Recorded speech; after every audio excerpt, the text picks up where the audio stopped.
this country lies in the hands of young, educated people.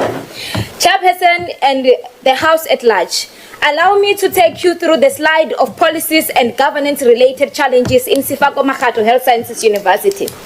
In that particular office, the space allows for 3 officials, and there are all three of them are foreign nationals. Good evening, guys. Good evening once again. Welcome to South Africa Lately, a channel that discusses South African trending news. We do, however, grab here and there from international news when it is trending enough to be brought here. I missed you guys.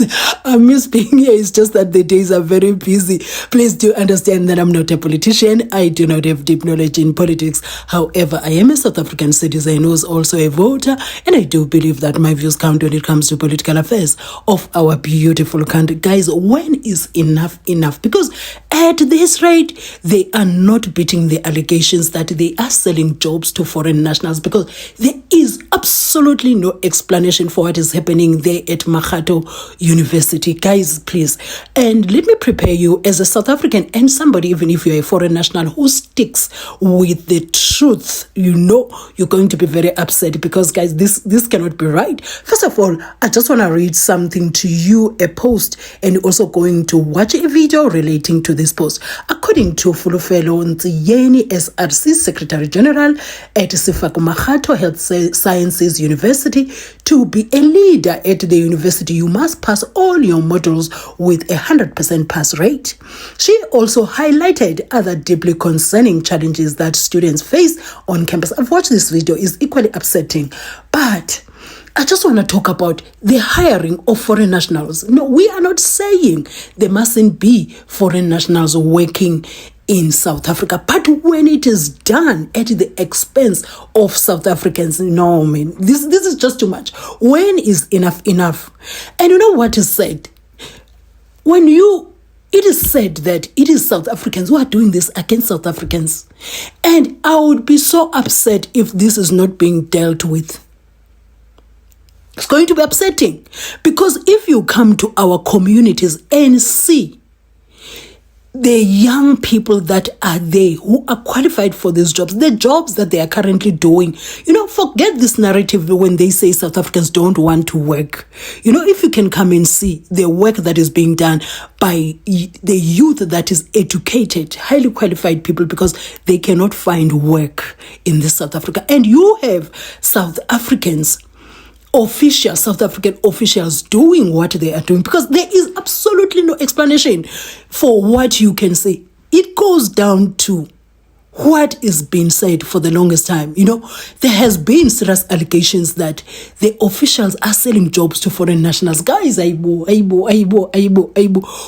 is, I'm not going to talk about foreign nationals who are working in South Africa and put them in a bad light. I just want to put the South Africans that are in those positions that they give to foreign nationals without considering South Africans. How unpatriotic can one be to sell jobs to that level? It goes to show you that corruption in South Africa is at every level. It's so disheartening. It's so disheartening, because at the end of the day, there is always this word that they hide behind xenophobia. Guys, please, let us tell the truth and shame the devil. You cannot be doing this. This is just horrendous. In South Africa, yes, we must have foreign nationals working in South Africa. We are not an island.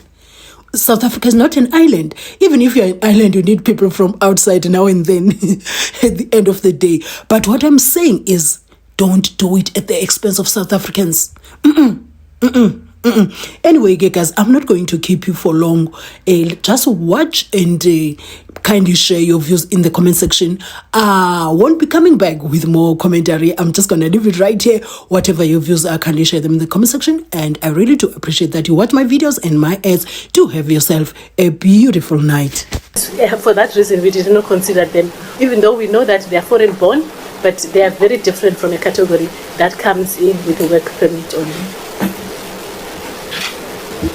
So you're not answering all that I've asked Vice Chancellor, but I want you, so you are qualifying the fact that you would overlook at Africans because they hold a status that says they are permanent in South Africa. We separated them, but what we probably would need to do for you is to find out, is to say that did they become permanent residents after they were employed at SMU? No, that's not the case, Vice Chancellor. You see, this research office, for instance, you would find that even students that are doing their masters or even their PhD candidates can work at the research unit or research office, for that matter. You have only, in that particular office, the space allows for 3 officials, and there are all three of them are foreign nationals.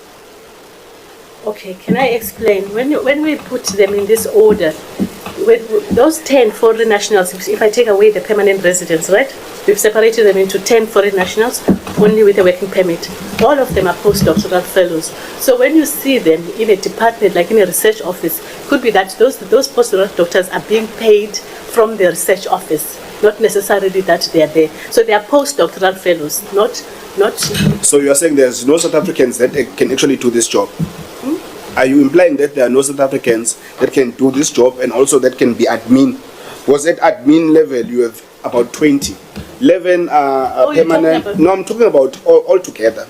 You see, academic staff, there are 29 academic staff here. There are foreign nationals, but they are permanent residents, but they are foreign nationals, right? Then I haven't even started. Then there are 20 foreign nationals. 11 of them are permanent residents, 9 of them are foreign nationals at the admin department. So are you implying that all of these, there are no South Africans that could have done this job? Well, maybe I'll just go to the other slide that shows them exactly which departments they are and what they are. These are precise, VC. You're not responding to the precise ones, because I captured it precisely. To say admin, there's 9 foreign, there's 11 foreign, but are permanent residents. That's admin. Then I speak about academics. There's 29 that are academics at the academic cohort.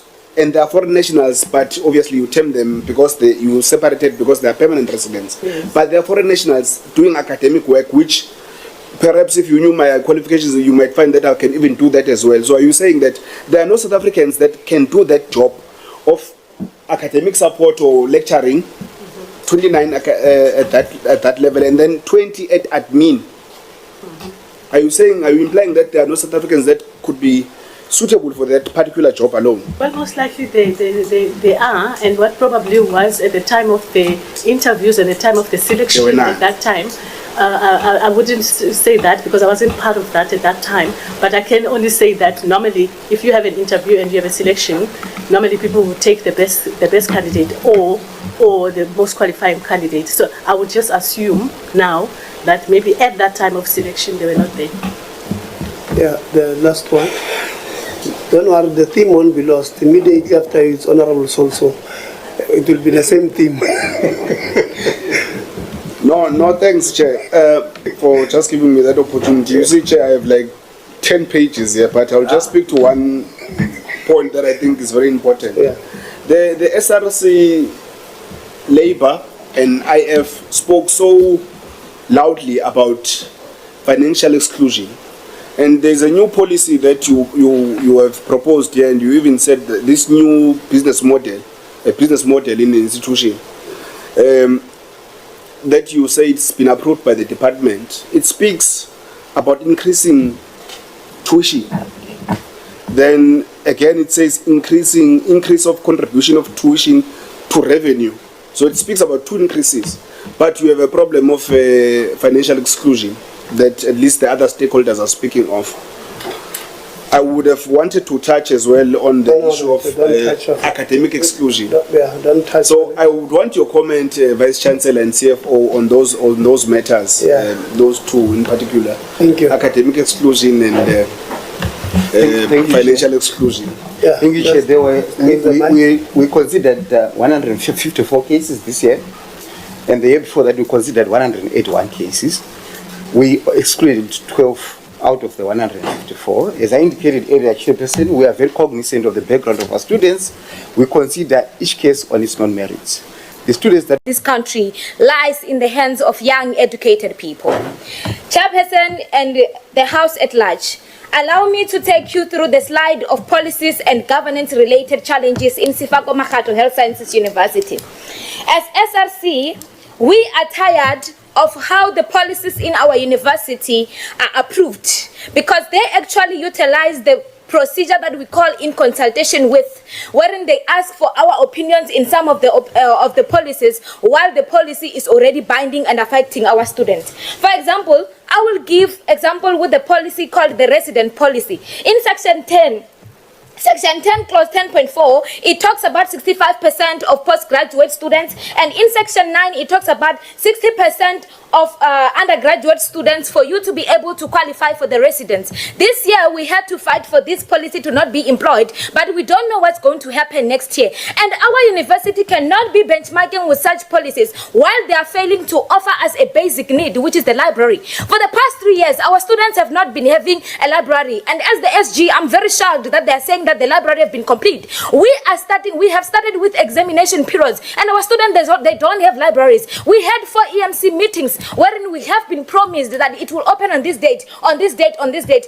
and before the meeting of portfolio meeting, that's where they are letters that is spreading that it might open on the 13th of June. We have got a policy that is called resident segregation policy. This policy is adding into financial exclusions because our students are placed in different residences, which some of them they don't even afford. And when I question the rationale behind this policy, they say that it is in order to prevent GBV. But we are a health science university that has to train male professionals that will see females naked in hospitals. But yet the universities is teaching them that for a man to have sexual control, you must be segregated from a woman. That is wrong.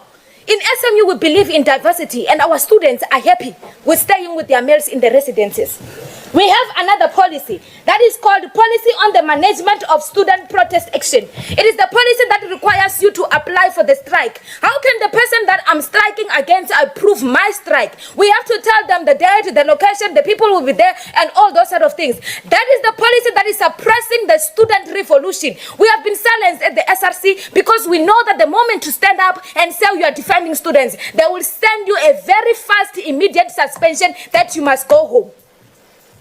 We also have a policy wherein it talks about that in order for you to be a leader in Sefako Makgatho Health Sciences University, you must actually have a 100% pass rate and full load. That is suppression to the student leadership.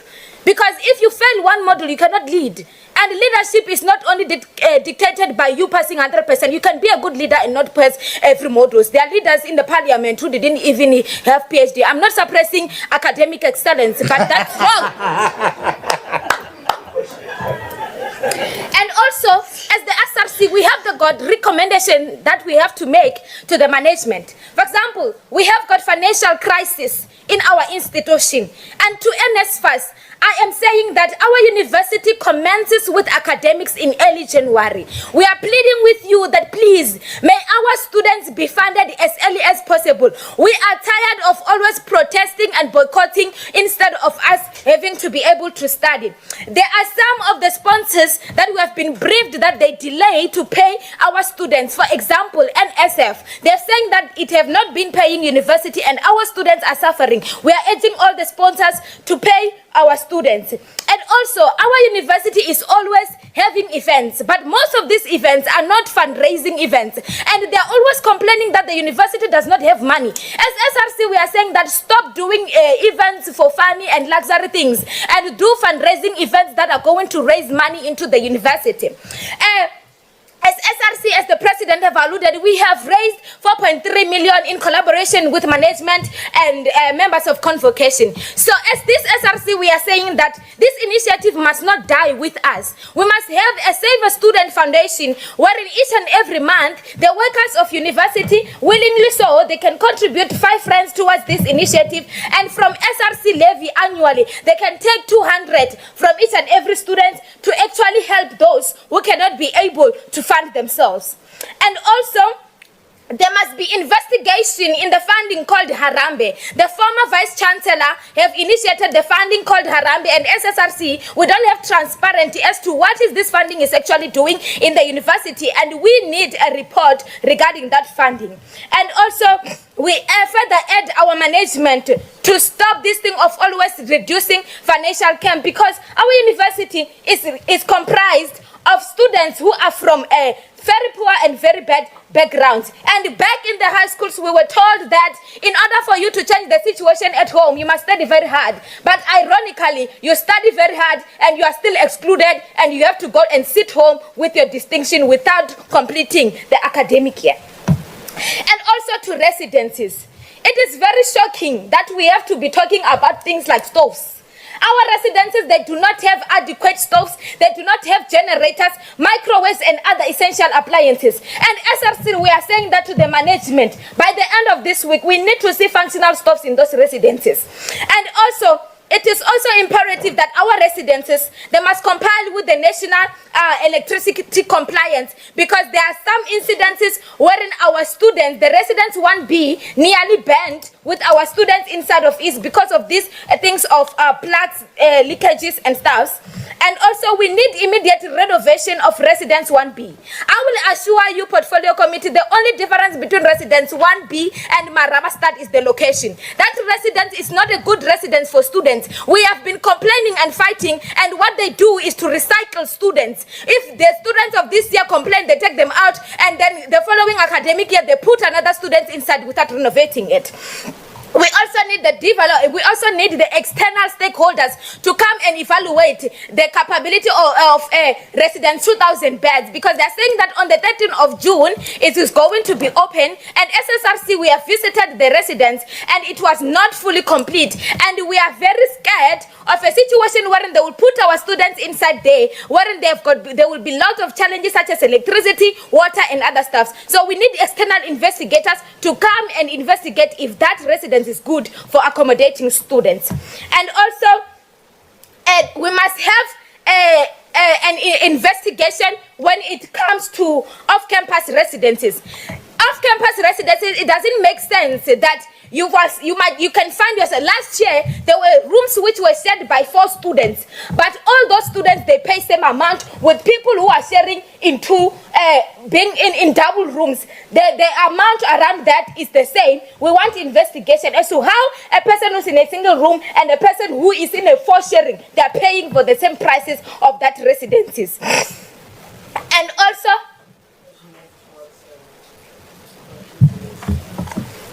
all right. Also, in order to save time, I will also touch in the issues of sports infrastructures. The disparity in our sports facilities compared to other universities is very staggering. We need improvement in terms of sports. We need improvement in terms of lab. We need improvement in terms of innovation hubs and other stuffs. And also in terms of academics, the fees, most especially in the School of Medicine, it's very high. We need investigation there. CUTL must be also empowered to hire more mentors and tutors in order to enhance our academic activities. And also, I will move to, in terms of policies and governance, we want the formation of the student parliament, wherein the students' voice in Sefako Makgatho students will be brought back, and we will be able to challenge these policies heads on. And in the second semester, we want that there must be policy review of all these policies that were approved without students being consulted and the SRC. And also we have a vision for Sefako Makgatho Health Sciences University. We want a varsity square on campus. We want a hospital on campus in order to enhance clinicals. And indeed we need proper sporting facilities. And in conclusion, I would like to say that as the SRC, we are for the student liberation, and we believe that as education is the key to success, resources and opportunities to enhance it must not be a privilege, but it must be a priority. And done with the inculpability of management, done with financial exclusion, and forward with the students' liberation and the voices of students of Sefako Makgatho Health Sciences University. Thank you. Thank you very much, SG. I think management, you have denied SRC an opportunity to strike. You see, they even raised